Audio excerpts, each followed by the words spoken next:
Sir, கமெண்ட்ஸ்ல ஒருத்தர் கேள்வி கேட்டிருக்கிறாரு. 14 வயதுல முதல் தகவல் அறிக்கை பதிவு செய்யப்பட்டது. சிறார் நீதிமன்றம் அந்த வழக்க ரத்து செஞ்சுட்டாங்க. எனக்கு இப்ப அரசு வேலையில ஏதாவது பாதிப்பு ஏற்படுமா அப்படின்னு கேட்டிருக்கிறாரு சார். கண்டிப்பா அதுல பாதிப்பே ஏற்படாது. ஜுவனல் ஜஸ்டிஸ் போர்டுல உங்க வழக்க ரத்து பண்ணிட்டாங்க. நீங்க குற்றமற்றவர்னு சொல்லிட்டாங்க.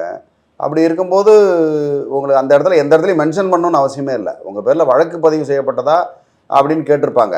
வழக்கு பதிவு செய்ய அந்த இடத்துல வழக்கு பதிவு செய்யப்பட்டது நிரபராதி என்று நிரூபிக்கப்பட்டு விட்டதுன்னு சொல்லி நீங்கள் எந்த இடத்துலையும் சப்ரஸ் பண்ணக்கூடாது. நீங்கள் அந்த இடத்த சப்ரஸ்னான்றதை மறைக்கக்கூடாது.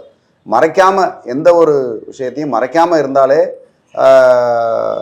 ஒரு பக்கம். அதே மாதிரி எந்த இடத்துல பிரச்சனை வரும்னா வழக்கு நிலுவையில் இருக்கும்போது தான் அரசு வேலை வாங்குறதோ மற்றபடி செய்கிறதோ அதெல்லாம் பிரச்சனைக்கு வரும். ஏன்னா ஒரு சில நேரங்களில் ஜுவனல் ஜஸ்டிஸ் போர்டு நான் பார்த்ததில் என்னுடைய அனுபவத்தில் ஒருத்தர் 17-18 வயசில் தவறு பண்ணியிருக்காரு. ஆனால் அவரோட 35வது வயசு வரைக்கும் அது இழுத்துக்கிட்டே போச்சு. இழுத்துக்கிட்டே போகும்போது அப்போ அரசாங்க வேலைக்கு அவருக்கு தடை வந்தது. அது பெண்டிங்கில் இருக்கும்போது தான் சொல்லுவோம். பெண்டிங்கில் இருக்கும்போது அதுக்கப்புறம் வேக வேகமாக அந்த வழக்கை முடித்தாங்க.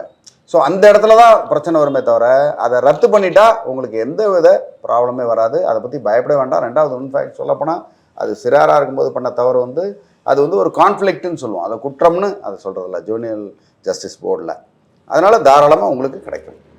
சார், இப்போ இதே நிலுவையிலிருந்து தீர்ப்பு வர இருக்கு அப்படின்னு சொன்னால் அதை ஏற்றுக்குவாங்களா சார்?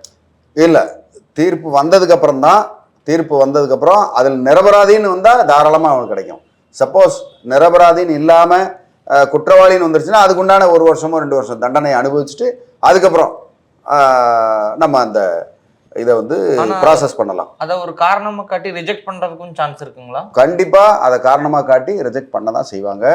அதனால அந்த மாதிரி நிலுவையில் இருக்கும்போது அரசாங்கத்தில் முதல்ல வேலைக்கு அப்ளை பண்ணுறதே தப்பு. சப்போஸ் அவங்க அதெல்லாம் பார்க்காமையே உங்களுக்கு அரசாங்க வேலையை கொடுத்துட்டாங்க, அதை நீங்கள் போய்கிட்டே இருக்கு ஒரு 10 வருஷம் 20 வருஷம் யாரோ ஒருத்தவங்க கண்டுபிடிச்சாலும் அப்போ இதுக்கு முன்னாடி வேலை செஞ்சதெல்லாம் நல்ல ஆயிரும். அந்த இடத்துல திருப்பி குற்றவாளியாக நீங்கள் ஆயிடுவீங்க. உங்கள் வேலையை ரத்து செய்யப்படும். அதனால் எப்போதுமே இது போன்ற விஷயங்களை மறைக்கவே கூடாது. எல்லாத்தையும் தெளிவாக நம்ம சொன்னால் தான் மன நிம்மதியோடு அந்த இடத்துல வேலை செய்ய முடியும். மேலும் உங்களுக்கு இது சம்மந்தமாக சிறார் சம்மந்தப்பட்ட குற்றங்கள் அது இல்லைன்னா வேறு ஏதாவது அரசாங்க வேலை சம்மந்தப்பட்ட விஷயங்கள் எது இருந்தாலும் தாராளமாக கமெண்ட் பண்ணுங்கள். உங்களுக்கு ஹெல்ப் பண்ணுறதுக்கு தயாராக இருக்கேன். நன்றி, வணக்கம்.